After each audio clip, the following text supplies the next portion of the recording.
আসসালামু আলাইকুম। আজকে কিন্তু রান্না করছি লাউ দিয়ে মাছ দিয়ে তরকারি।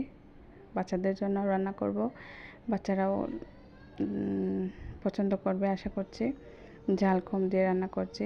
আর এখানে মাছটা আমি আগে ভাজি করে নিচ্ছি। আজকে মাছটা ভাজি করেই রান্না করব।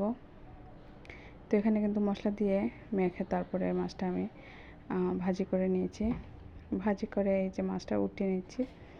আর এখানে আমি এখন তরকারি রান্না করার জন্য বাগার দিয়ে দিচ্ছি। বাগারের জন্য প্রথমে দিয়েছি পেঁয়াজ। আর আজকে আমি কুচি পেঁয়াজ দিয়েই রান্নাটা করব।